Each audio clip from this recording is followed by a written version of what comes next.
I remember one day at the end of a day where I was on Zoom all day long and I was in my spare bedroom upstairs that I'd turned into an office, and my wife knocked at the door and she had 2 glasses of red wine at 5:00.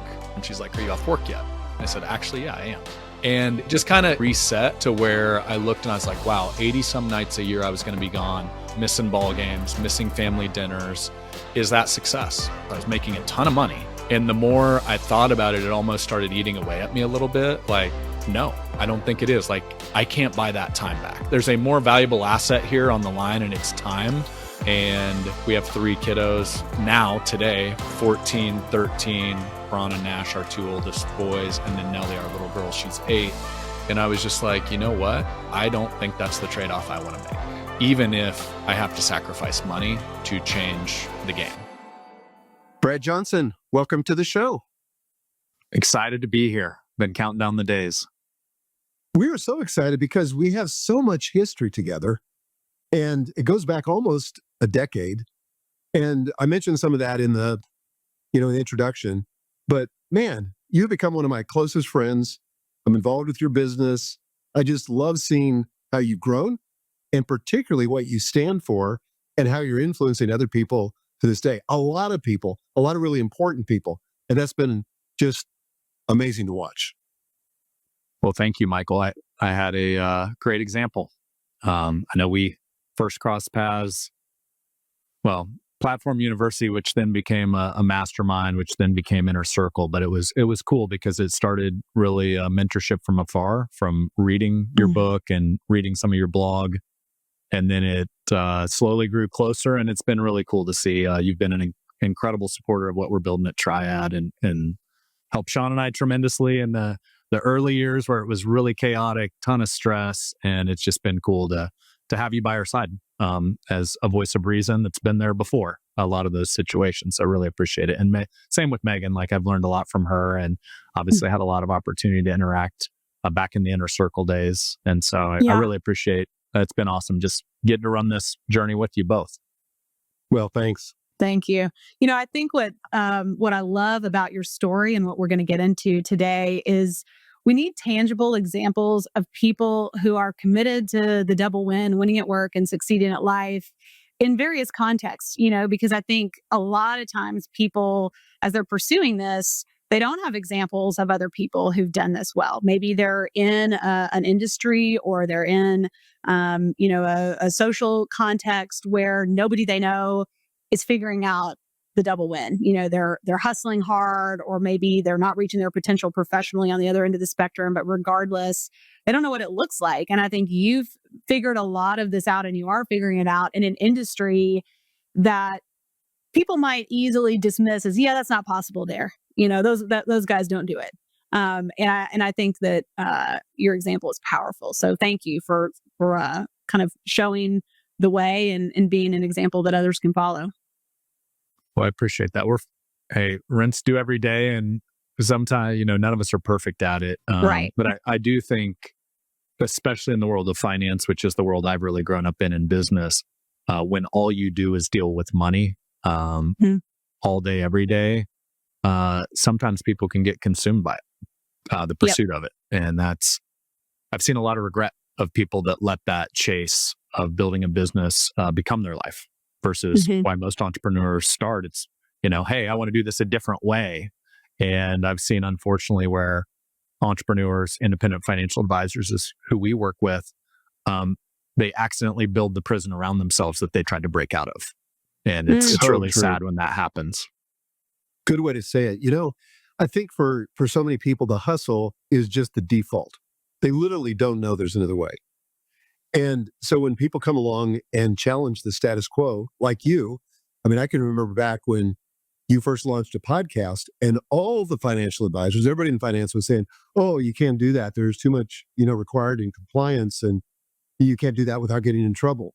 And you did it. There were a few people at the very beginning that started a podcast in the financial industry. And one of the reasons I think you have such a great podcast, and I highly recommend it, everybody, even if you're not a financial advisor, because Brad interviews some amazing people, and he's one of the best interviewers I know.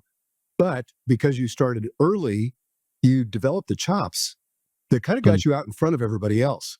Now there's lots of financial podcasts, but man, you're one of the OGs. I appreciate that. I think you told me this, Michael.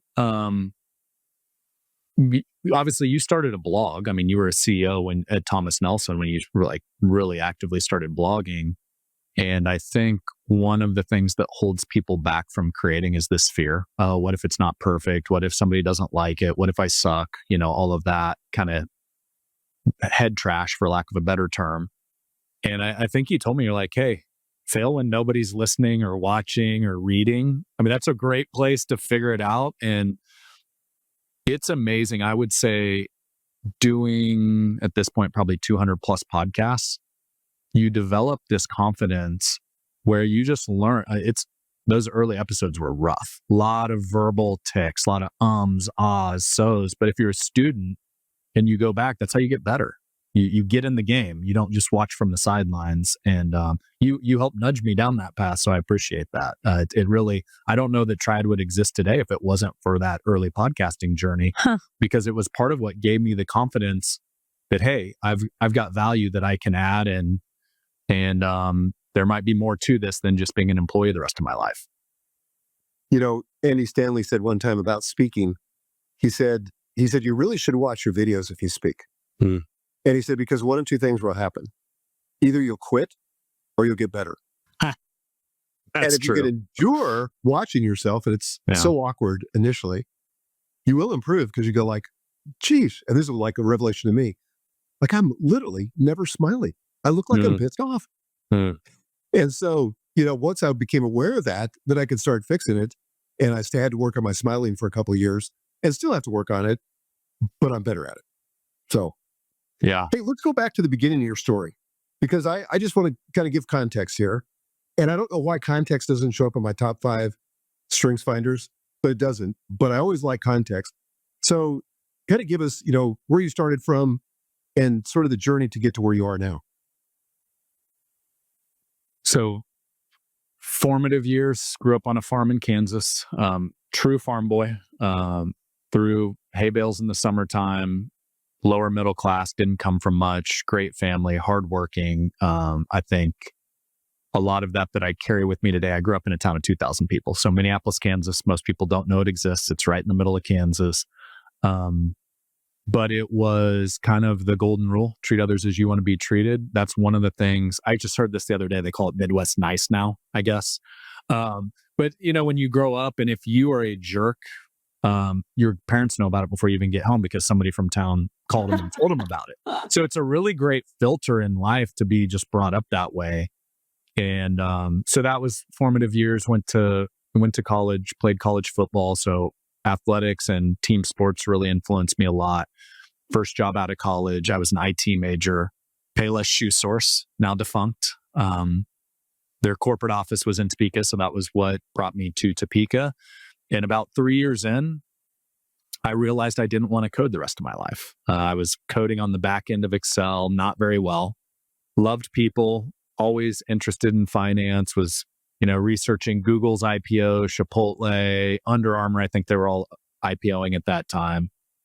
And I was like, I think I want to be a financial advisor. So started studying for that, for my CFP. And right about that time, as I was interviewing at Ed Jones, Ameriprise, John Hancock, kind of the usual suspects there, I'd convinced my wife that I was going to leave my corporate job that was pretty nice. I was like 24, 25, making over 50K a year, which, I mean, this was a long time ago. So that was a good living in Kansas at the time. So I'd convinced my wife, who was teaching grade school, we needed to move to Kansas City, bigger market. And she's like, to her, I don't know how, like that's been one of the biggest things, that she has always been such a great supporter. And you guys both know Sarah, but I think that's an underappreciated thing in life, is a supportive spouse. And she always believed in me. And so she was like, okay, cool. I guess we're just going to live on commission only. And right at that time, you guys both know Sean Sparks, my business partner at Triad. He was interviewing at at the time, what was a very small insurance brokerage firm in Topeka, Kansas. And he's like, well, if you're quitting your job anyway to go into finance, you should interview here because we're hiring. And that was my foot in the door into the world of insurance brokerage, wealth management.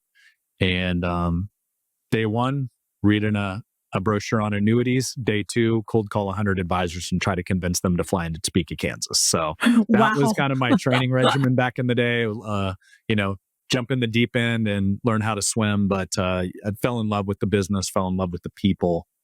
And just when you really look at it, finance, at least how we see it, other than like maybe somebody that's dealing with a health concern, like a doctor, I believe money is like the next closest thing that a lot of people struggle with, a lot of, unfortunate things when you don't have the means. And we're in an industry where we can help people put plans together that, can set them up generationally. And so it's just love the business, and it's been super passionate about it and love helping people in it. So that's the kind of Cliff's Notes version of it. I love it. I love That's perfect. So, Brad, you went from working for somebody else to starting Triad Partners. And tell me a little bit about some of the guiding principles as you thought to yourself, okay, Sean and I are going to start this business. What were some of the guiding principles that you set in place to make sure that the kind of balance between your priorities professionally and the goals for the business, and also the things that matter to you personally, were not in conflict with each other? A great question. I'm going to try to answer that there's a lot of ways I could go with that. I think, let's call it chapter 1 in finance. I think what I learned a lot of, so when I got into the business, I was 26 years old. I was married. I had no kids at the time. And it was kind of the grind. It was, I didn't grow up with much. I think a lot of people, when they first start making money or the pursuit of it or their business career, a lot of times, if you're honest with yourself, it's the pursuit of the stuff you didn't get, right? Whatever that gap was, monetary things, toys, whatever you want to call it, the boats, the cars, all of that stuff. And so I think my first chapter was a lot of a pursuit of just go grind it away, crush it, make money, obviously serve people along the way. But when I looked up, COVID was a really big, as one of my friends calls it, scratching the record. The party stopped during COVID. The regular routine that I think most people were in for business stopped. And as bad as that was from a health standpoint for a lot out there, it was a weird sort of way of blessing for our family. That year I would have been on the road. I think it was 80 plus nights I counted up with all of the different trainings, and we were doing them all over the country. And I was like transparently making more money than I ever thought I would make in a lifetime annually. Was compensated really well, had done well, had built a book of business that was $1 billion plus of annual assets being driven through my clients. And I thought there was more out there, Megan, where it was like, man, am I called for something more? I kind of like gotten a little complacent where I'd kind of figured out the role I was in and there wasn't really anywhere else to go. And I remember one day at the end of a day where I was on Zoom all day long, because that's how we were doing our coaching. And I was in my spare bedroom upstairs that I'd turned into an office. And my wife knocked at the door and she had 2 glasses of red wine at 5:00. And she just opens the door and she's like, "Are you off work yet?" And I said, "Actually, yeah, I am." And it just kind of reset to where I looked and I was like, wow, 80 some nights a year I was going to be gone, missing ball games, missing family dinners. Is that success? Is that my definition of success? I was making a ton of money. And the more I thought about it, it almost started eating away at me a little bit. Like, no, I don't think it is. Like, I can't buy that time back. There's a more valuable asset here on the line, and it's time. And we have 3 kiddos now today, 14, 13, Braun and Nash, our 2 oldest boys, and then Nellie, our little girl, she's 8. And I was just like, you know what? I don't think that's the trade-off I want to make, even if I have to sacrifice money to change the game. And so for us, do business, do life. That's our version of the double win. It was kind of a selfish pursuit. Sean, my business partner, also married 4 kids. His are a little younger than ours. But I remember one night, we had this little poster that we did with the kids, and it was called What It Means to Be a Johnson Kid. And one of the things we put on there was Johnsons get uncomfortable and do hard things. Ooh. And so we would have this little nighttime routine where I would just ask the kids, there were probably 20, 25 different little sayings on there. And I would just ask for a different one each night. And that one would come up quite a bit. Hey, we get uncomfortable. We do hard things. That's where the growth happens. And I remember I'm sitting there as a parent trying to instill these lessons in my kids. And then I'm looking in the mirror. I'm like, wait, am I getting uncomfortable? Am I doing hard things? Are they going to someday look at me on my deathbed and say, well, Dad told us to do it, but he never really did it. And it's kind of regret minimization. That's the way I look at it. I don't want to look back and have these big what ifs. And it just kept coming up. It would just keep coming up to the top. And this was about a 2 to 3 year journey. Sarah and I really started to talk about it. And then it became when I looked through my kids' eyes, it got so much easier. Like I was looking long-term, not short-term. No decision is easy short-term like that. And I heard it said once, a weekly paycheck is the most addictive drug in the world. It's really hard to leave, especially when it's big. And that was the filter, Megan, that really, it almost became a non-negotiable of, it's not, should I do this? It's, I must do this. And I had a lot of my clients at the time, as their businesses had become more successful, they were feeling the same thing I was, where the business wasn't serving them anymore. They were serving the business. And there was a different playbook that Sean and I were both very passionate about. It's not an easy one to build. It's completely different to be a great business owner than it is to be a great financial advisor. And so that was kind of the genesis of it. And we didn't have all the rules figured out, all of the mantras figured out, but that was the pursuit. Wow. So tell us more about what do business, do life means for you. Well, you both will appreciate where this originally came to be. It was at Blackberry Farm. Our favorite place. Yes. Well, you introduced me to it. You took me, Michael. That was the last meeting for the Inner Circle. I think it was 2016, if I remember right. I think that's right. Blackberry Farm, for those that aren't familiar, Google it and take a trip there. And thank us all later, right? It's expensive, but it's amazing. It is pricey, but I would say it's worth it. So backtracking. So this was 2020. Also the year I turned 40. And so I let my prior employer know in June that I had made the decision to move on. They kind of asked me, like, what are you going to do? I didn't know yet. I just knew I fell in love with podcasting. I thought I was going to podcast for a couple of years. Triad was not on the roadmap yet.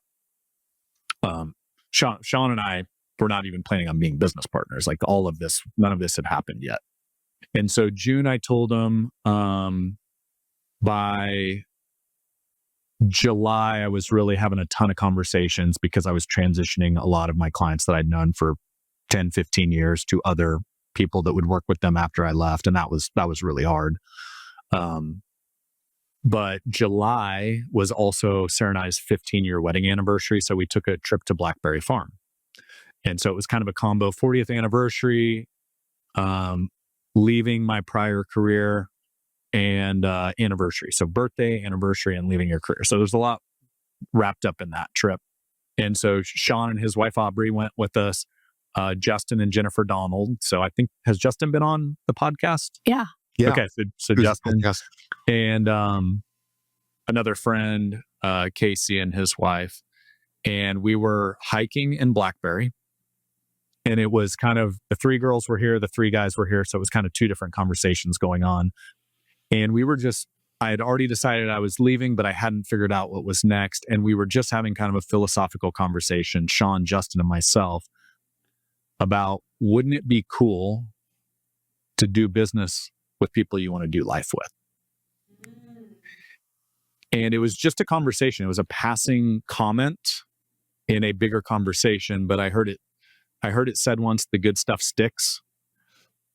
And that stuck. And it was kind of, as Triad became a thing, it was kind of a really simple do business, do life. It was an easy way, a phrase, kind of a mission, a North Star to go to. And it's like, well, number one, as we curate this community at Triad, we wanted to do it very differently. So we did it differently than any brokerage business that I'm aware of that exists in finance. We took the minimums way up as far as revenue required. Growth minded, check your ego at the door. We only wanted to work with people that wanted to be students and chose that they'd never arrive because, as you both know, in a coaching program, it's tough to coach people that already know it all. It's kind of really difficult. And so we're like, well, that would be a good filter. And then the third one was, what if we just decide to do business with people we want to do life with? And really our litmus test there was, would I invite them into my home and break bread at the family dinner table, whether or not we were doing business or not? And that was kind of the do business, do life. And then the other side of that was building a business that blesses the life, doesn't become your life. And that was more the structure and the framework. We call it building a business of significance. So it's got to be a business that's bigger than you, that can outlast you, which means it can't just depend on you, which is a different playbook than most advisors build their businesses with. So that was kind of the genesis story, and it's evolved a lot since then, but that was where it first came out. So when did Triad officially start? I can't remember. November 1st of 2020. So tomorrow is our 4-year anniversary. Wow. Yeah. Congratulations. When did you come to Nashville and ask me to come on board as an advisor? It was, I want to say it was January or February of 21. It was, so it right was just after you started. Yeah, I was just a couple months in. Kristen, we were talking about before we hit record here. So she was one of the original 5 team members at Triad, and I remember she put together the slide deck. I'm thinking about timing. So we had a very high level slide deck of kind of what we were trying to build that we walked through with you. And I don't know what we said, Michael, because at that point it was just an idea. It wasn't a business. But you were an early believer. And so it was our first really big vote of confidence in what we were building. So I will be forever grateful for that. We sat in this very room and you guys shared with me your vision and kind of how you wanted to be different. And I felt like I was signing on with just, I didn't know Sean at the time, but I knew you. And I thought, whatever Brad does is going to work. And I'd like to be part of it. But I'd love for you to talk just through sort of the evolution. Maybe it's a series of stages or phases that you've gone through. And I've had the catbird seat. And I could do this too, but I want to hear it from you. What were the phases you went through from just a couple of entrepreneurs and a couple staff people to now? What do you have, like 70 plus people in your company?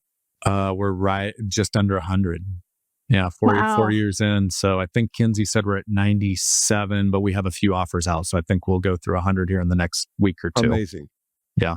So talk about the evolution of that, because I think a lot of people, they look at somebody like you, and you guys have found enormous success. And some people might be tempted to say, oh, well, he's just an overnight success, or he just got lucky. But it's really kind of the story of it's never always up and to the right. There are setbacks, there are challenges, there are times you want to quit, times you think that, the wheels are coming off the track. But how did the whole thing go for you? Was it as easy as it looked, Brad? So I heard it. Actually, I remember this from a long time ago. Darren Hardy did a little private coaching thing, and he was talking about what it takes to be successful. And he goes, it's hard frickin' work. And anybody that thinks it's any different is telling themselves a lie. And, man, somebody asked me the first year of Triad what I'd learned, because in my chair, I had been in a coaching chair for independent financial advisors, which is basically an entrepreneur that happens to build a business in finance. So I had coached for 13 years in my prior role. So I was very familiar with, hey, the turnover issues, the personnel issues, the marketing, the sales, everything, like all of the different ingredients of running a business. And so I think I kind of told myself, oh, this won't be that hard.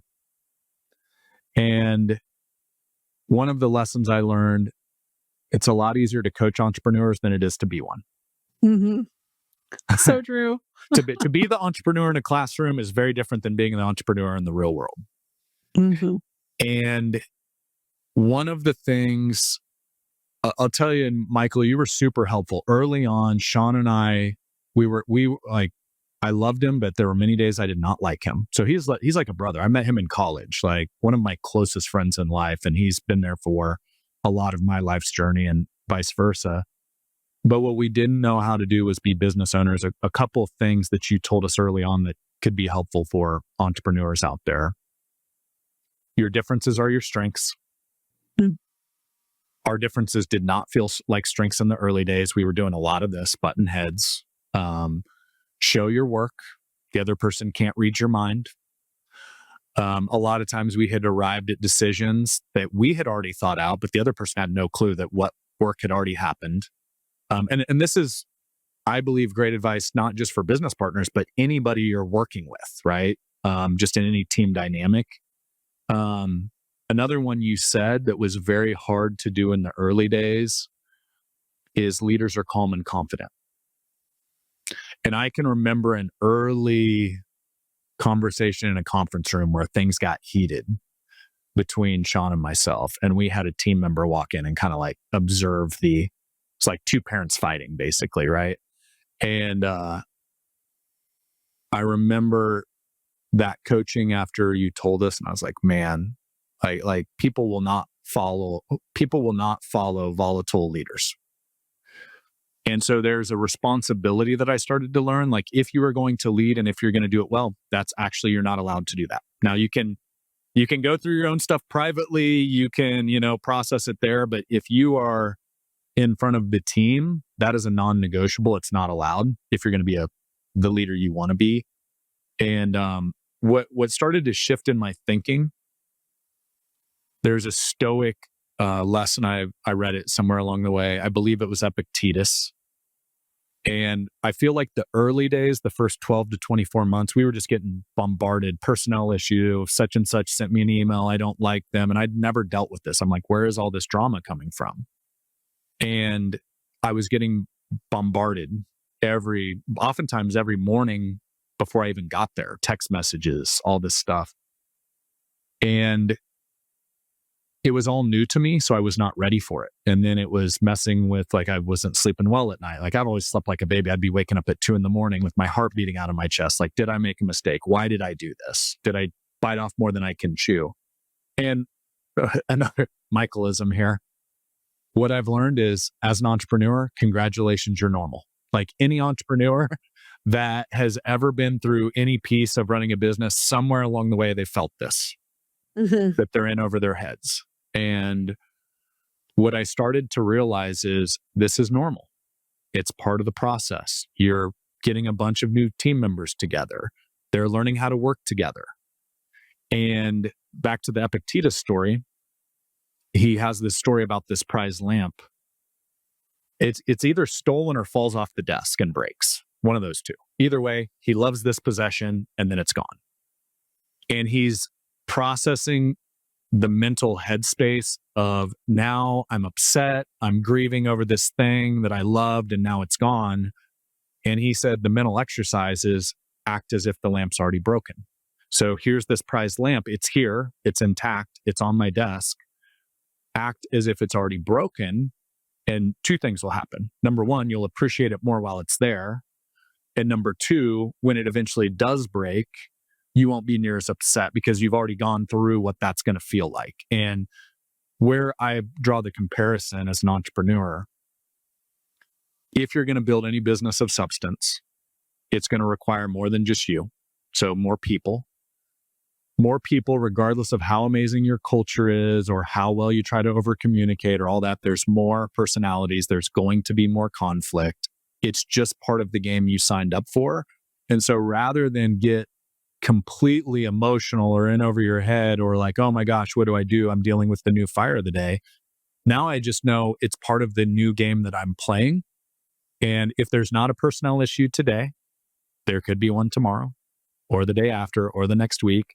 And having a process, which Michael, you've coached us a ton on, of like, nobody should ever be surprised if they're transitioned out. Here's the expectations of the team. Here's what it means to meet those expectations. If you're not meeting those expectations, give them feedback from a place of love and a place of truth, right? That balance.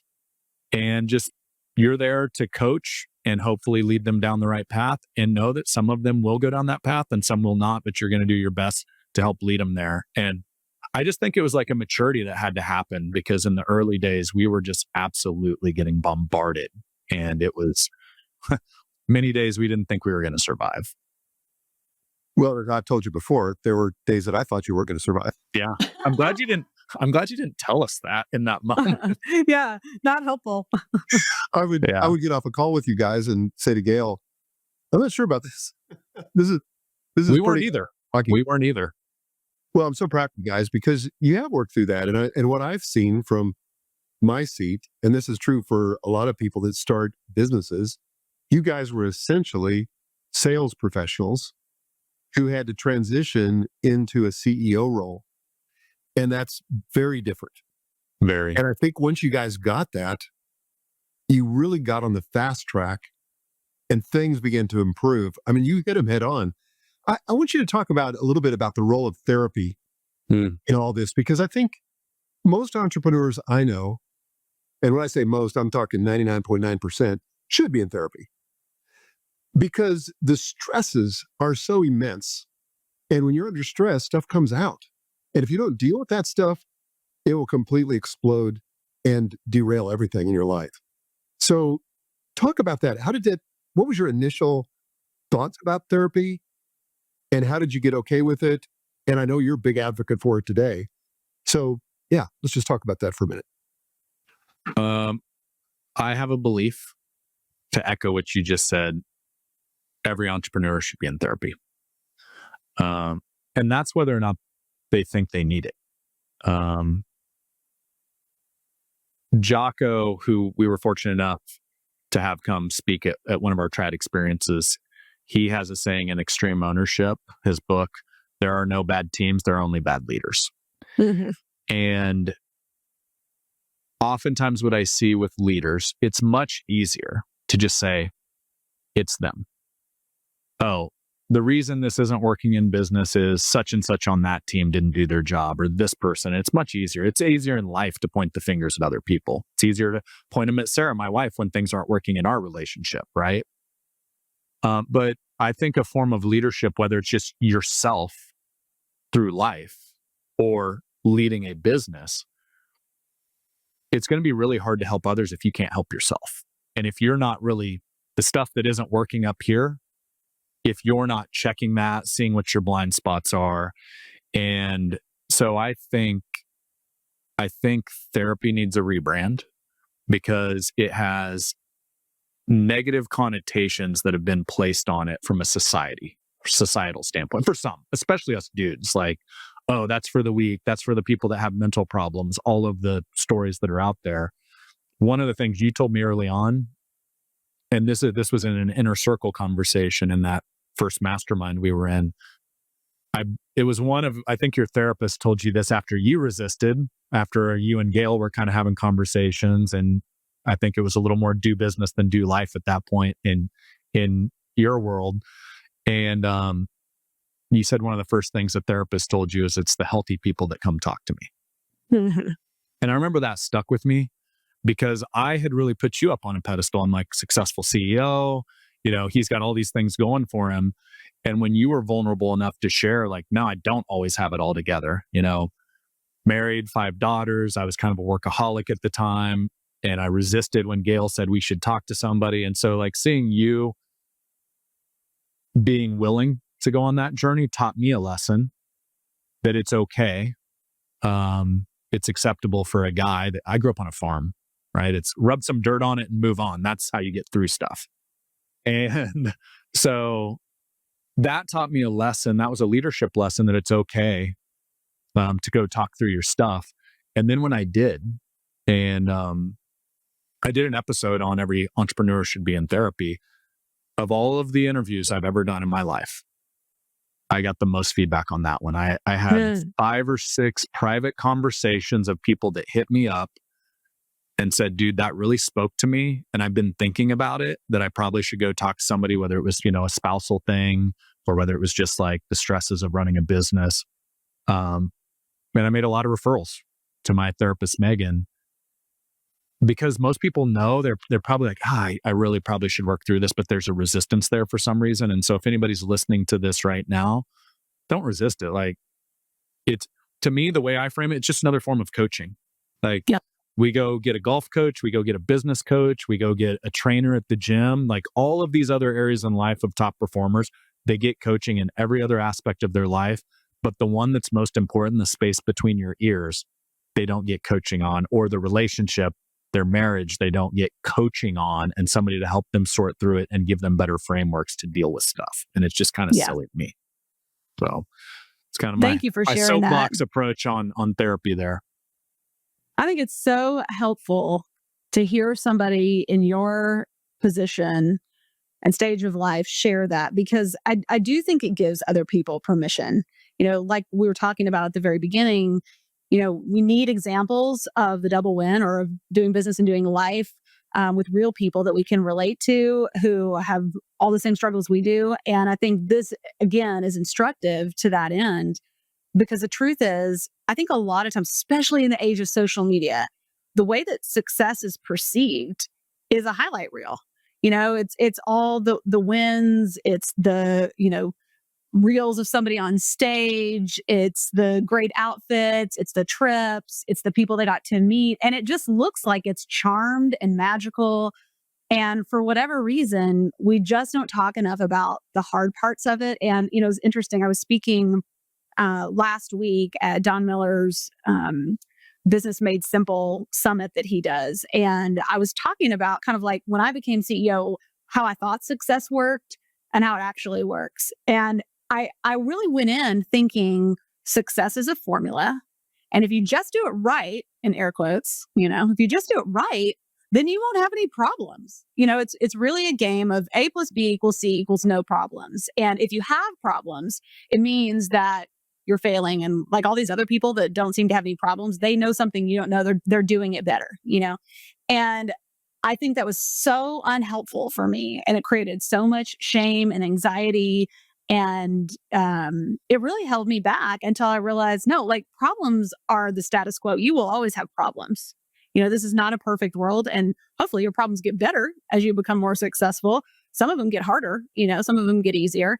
And it's not really about eliminating problems. It's about being a person who can better deal with the problems with more wisdom, more self-compassion, compassion for others, et cetera, resilience. But I'm curious for you, Brad, what did you think before you started Triad, or maybe at the very beginning, what did you think the formula for success was? And what would you say that you understand it to be now? Well, what you just shared resonates a lot with me. Mm-hmm. So I like to game. I've got 2 boys, a 14, 13-year-old. So that's like father-son time now. My wife gives me a hard time. She's like, oh yeah, father-son time. So you can play video games with the kids. I get it. But I think video games are an interesting analogy. First off, my first chapter was kind of single player game. And when Sean and I started Triad, we switched to a multiplayer game, much more complexity. And Michael, I heard you say it, one of the early Triad experiences, you said your impression of a lot of financial advisors out there, their business is built on personalities. And I think what's interesting, a lot of charismatic leaders, when it's kind of a small business and it's them, they can get away with some stuff, right? It's like, oh, I'll just kind of talk my way through this problem that presents itself, but it's a single player game. And so as you start to scale a business and now it's a multiplayer game, the complexity starts to go up. So like back to what I shared earlier, like the complexity had gone up. Now I had a business partner. Now we were building a team. And now these new like levels in a video game. Wow, that level 1 was really easy. I can pass that with my eyes closed. Oh, boom, I just unlocked level 2. Now I keep getting stuck. And so what I've seen as the business has grown, I heard a business coach say businesses break at 15 people, 75 people, 150 people. And what she was saying is kind of there's different complexities that present themselves at different team sizes. And we had a lot breaking at 15. We were now expanding past being able to do an all company meeting in one conference room. So now we were starting to develop divisions with new complexities. Now we have to grow leaders. And so like that's kind of how I think about it in my mind, Megan, is it's almost like you're playing a video game. Simon Sinek's thought process is if you're playing the infinite game, the rule is you don't want the game to ever end. You just want to stay in the game versus the finite game of play 4 quarters and the game's over and here's the score. And I think a lot of business owners, they kind of do this annual goal setting where it's like they're playing the finite game. And at Triad, we're trying to really play the infinite game, which is if you're truly have a pursuit of helping our team and our Triad members do business and do life, at what point is business too good or life too good if you actually integrate those two so they serve each other? So to me, it's the infinite game that ideally we just keep playing and evolving. And then as you're unlocking these different levels of the video game with more complexity, some of those problems get easier because, we've solved that one 5 times before. No problem. We have a great framework. And sometimes it's like, whoa, shoot, new problem. But hey, if we're solving the same problem we were a year ago, we're not evolving and progressing as a company. So that's kind of my framework. I don't know if that's like my mental hack to get through those when they present themselves. Yeah. But I've just kind of said, it's a new game as an entrepreneur and I'm going to have to solve new problems as this thing evolves. Well, here's what you said that I love is that what I take away from that is the meaning behind the problems. So in my world, when I was kind of unconsciously, I had this assumption that if I'm doing it right, there won't be any problems. Problems meant failure to me. That was a judgment on my leadership that there were problems, and how successful I was determined by how few problems or how many problems I had. What I hear you saying is, in some ways, the challenge is the reward for going to the next level. Just like if I'm in the gym and I'm doing squats or bicep curls, my goal is not to curl 10 pounds for the rest of my life. My goal is to progressively overload and get stronger. So those little fibers tear and they get stronger and stronger. And so if I'm lifting the same weight that I was a year ago, that's actually a negative reflection on me. If that's easy, if it's challenging, it means it's because I'm growing, And so I think that's a really helpful reframe just around the meaning of what are problems. I mean, isn't that why our businesses exist? I mean, if there weren't problems to solve, then we wouldn't have much purpose, right? That's right. Exactly. That's the way I look at it. I love this. And tell me if I've got this right. My big takeaway is that I need to start playing video games. Reading books is great too. I do some of that and listen to podcasts, but I'll tell you what, you've got some grandkids. Yeah. I bet they game a little bit. It is a really fun way to connect with the next generation. And there's some things that can be learned for sure. Very cool. Okay. Let's imagine for a moment that somebody out here somebody is listening to this podcast and maybe they're caught on the hamster wheel of hustle and business is consuming way more of their life than they think it should, but they don't know how to get off of it because that's kind of the default. They just assume that there's no other way. I'm sure you've got clients that you brought on at Triad that are in this exact situation, but they're attracted to you because they see a different kind of future, a different possibility for a different kind of future. What would you say, and how do you coach them? How do they regain their life without just basically letting go of their business and either retiring or settling for less than what they're capable of? Well, that is a very, very big issue in finance, the hamster wheel, because most people in our industry grew up in a business that it kind of the story I said, like jump in the deep end and it's like hope you don't drown. A lot of people drown in finance. Like a lot of advisors, when they get into this business, they'll have a class of like 20 or 30, and it's typically recruit them right out of college. And it's like grind, like, go do the sales deal, knock on doors, cold call, any more social media prospecting, all of that. And so it's survival of the fittest, which actually teaches you a lot of bad habits because it's market, sale, market, sale. And so the hamster wheel, at first they have all the time in the world because they have no clients. And then if they start to have success, it's because they went out, they were grinding, they were marketing, manufacture the appointments, make the sale.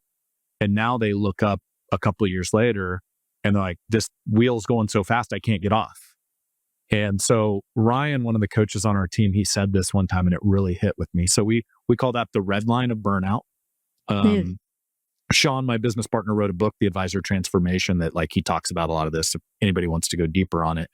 But the red line of burnout, the way we look at that, and I think it applies to a lot of business, it's this hamster wheel of market, sell, and it's just like this flywheel effect of all I do is run faster, and I have less time at the end of the day.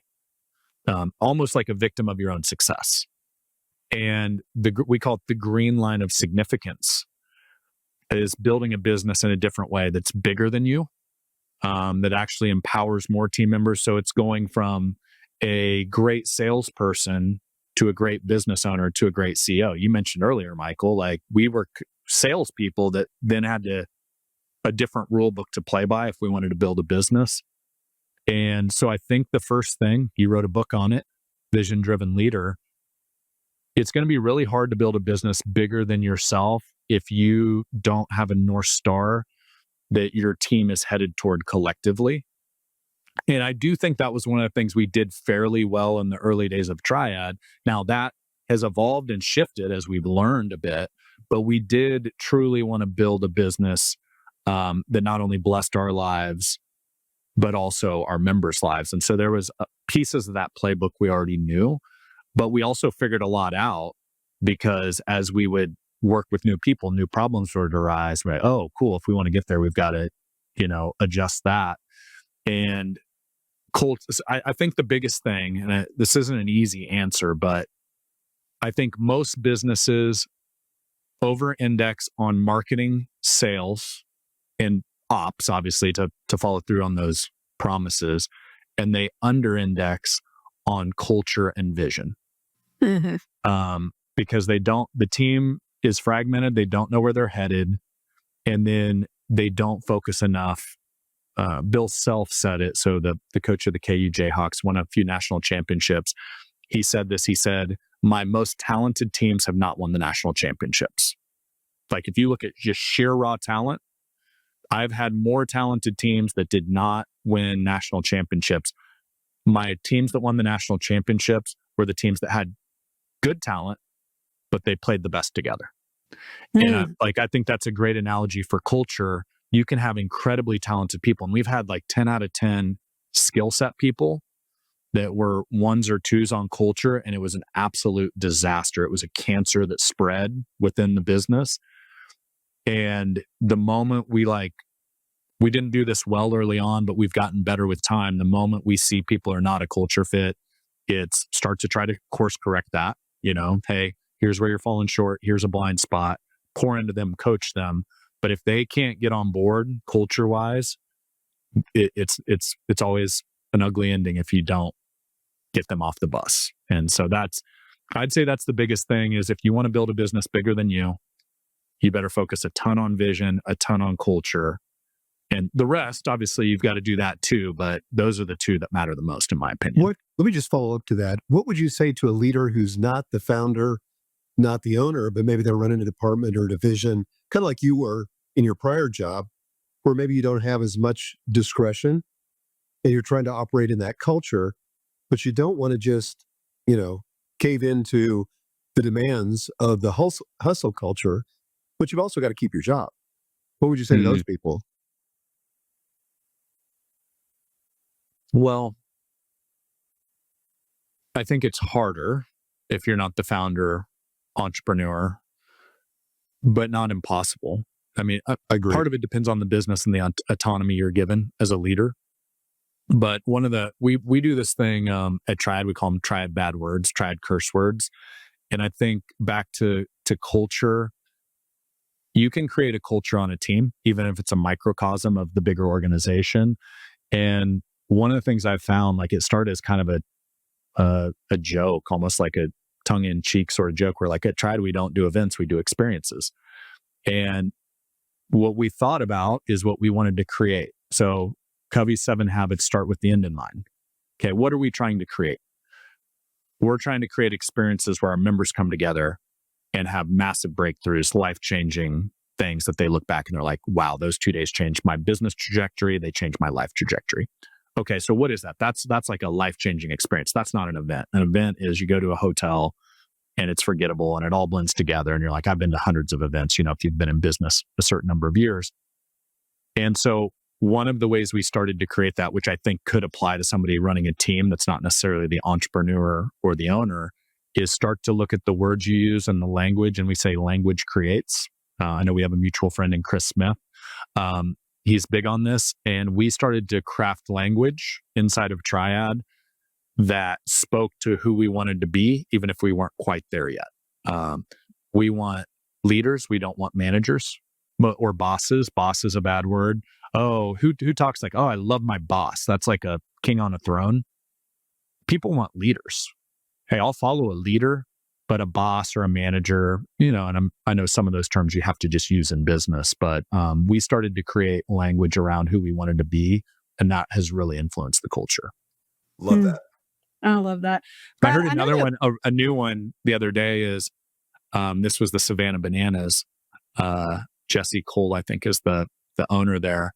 He said, we don't train here. Training's for dogs.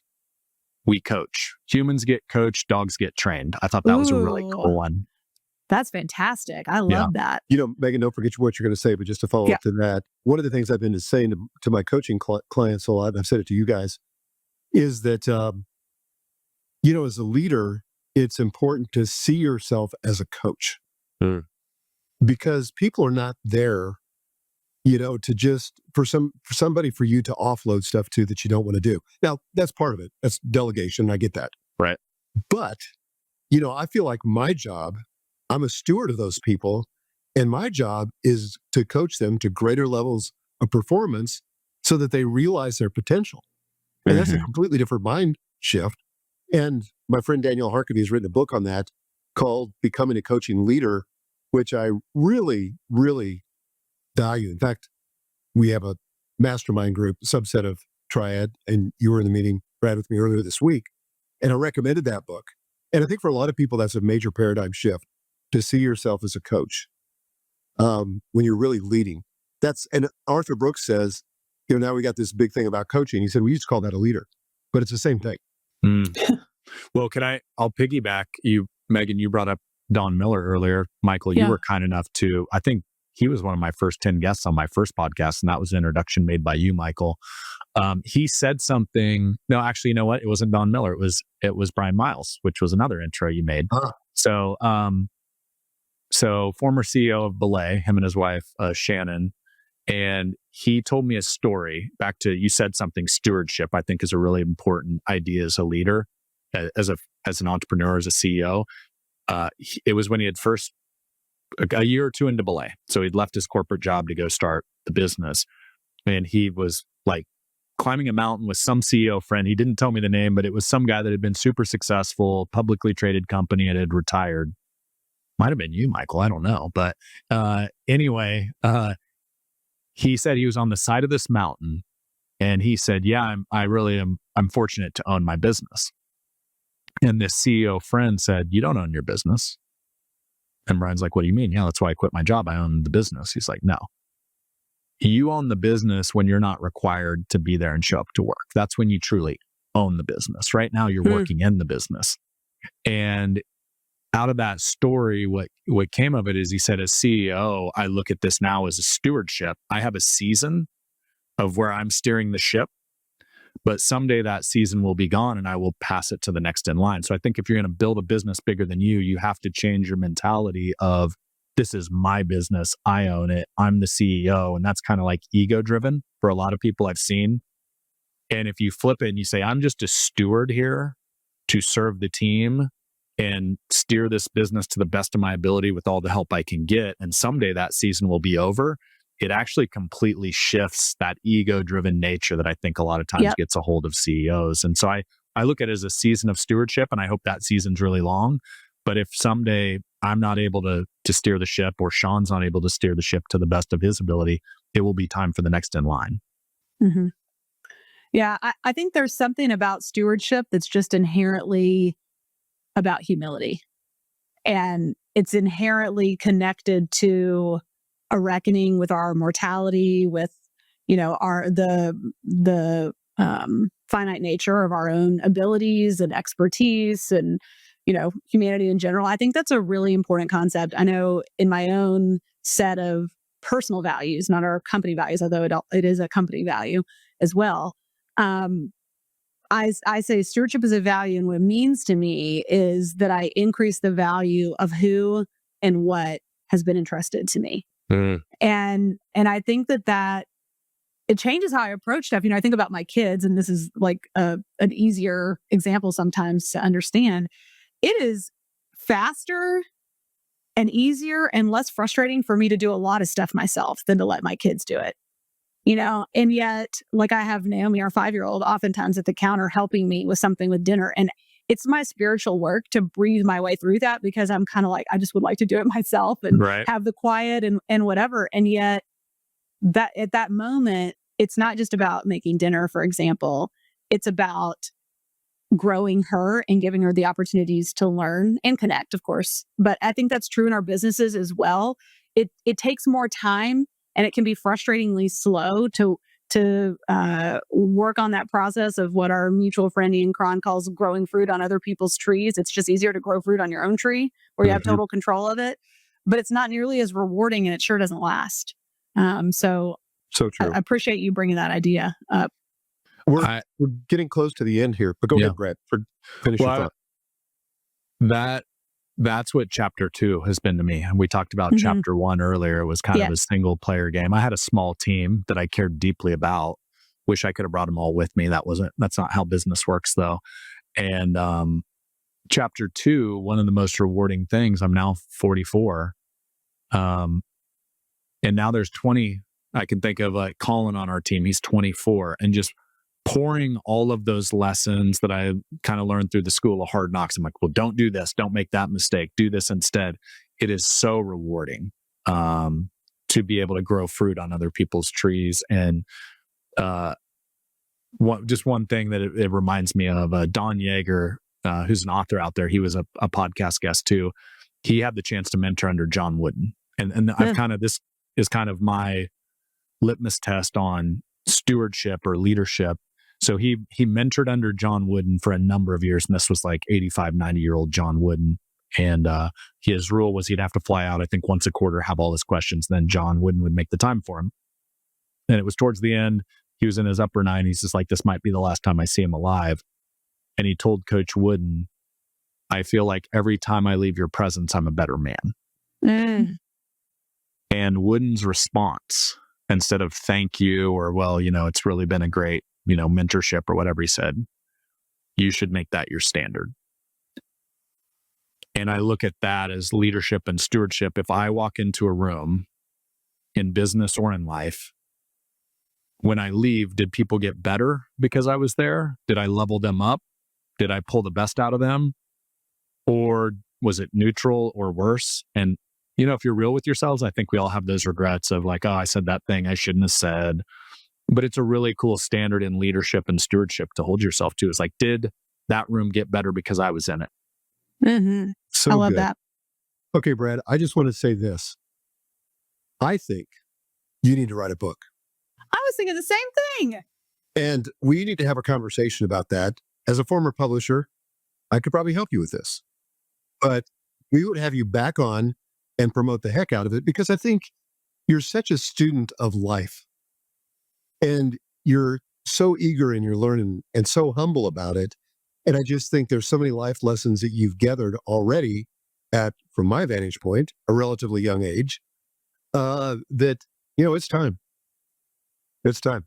Well, there was once a guy that said I should start a podcast, and that worked out okay. So I should probably just take your advice on that. I'm humbled by that, Michael. Thank you. I've learned so much from you. And so And that's, I came into our relationship really like, oh, this will be great for business.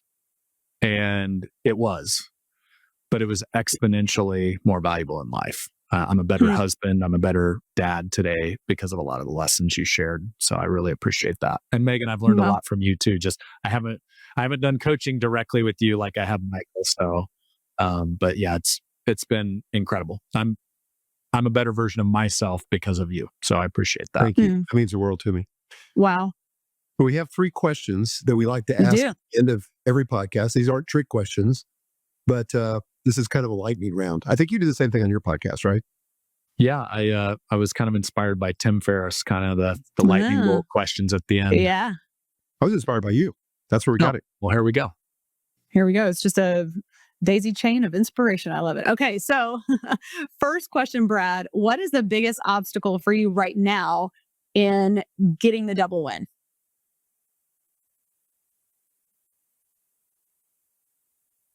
I think the biggest thing is we continue to scale at Triad. There's a lot in place. I think there's some easy ones that have helped me. Having an executive assistant, Brooke, in my life, that has been incredibly powerful in just managing my calendar. So I put the top priorities at the top, which for me is family before anything else. But I think as Triad grows and scales, we're in a phase now as we reach around 100 team members where we're really growing divisions that need true leaders. And so I'd say the biggest thing getting in the way is hiring great talent and adding them to the team. And so I've kind of switched my thought processes. We're always in the pursuit of great talent, like a sports team.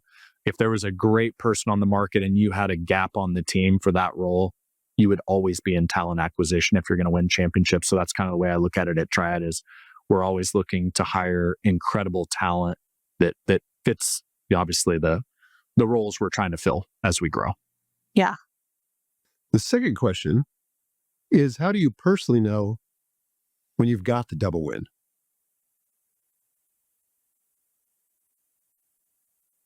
I think the formula I look at today is,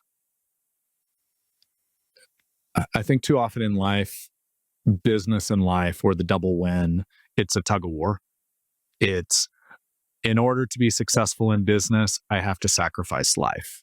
In order, I really want to show up as a better husband and dad. Okay, well, let's just kind of go status quo on business for a little bit and just kind of coast while we focus more on life. So it's a tug of war or a teeter-totter where you give up one to get the other.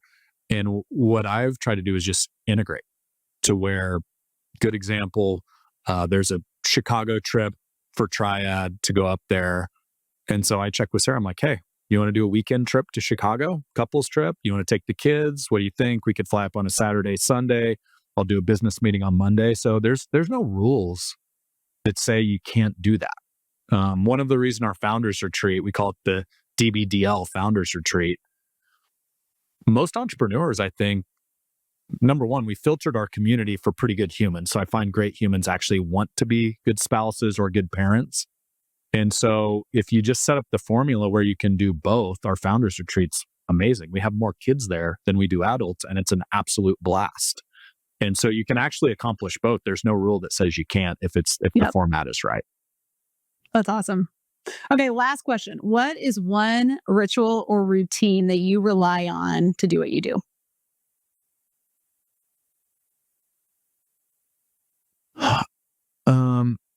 So there's a book that really hit me pretty hard. Peter Bartlett, I'm trying to remember the name, Not Fade Away was the name of it. And so this was a guy wrote it like in his last year of life. He was a super successful TV exec. I think he like helped create BET and like some of the networks that used to be really big, but he came down with terminal cancer. And so it was like the last year of his life. He was a parent. He'd done some really big business things, but there was a quote in there. He said,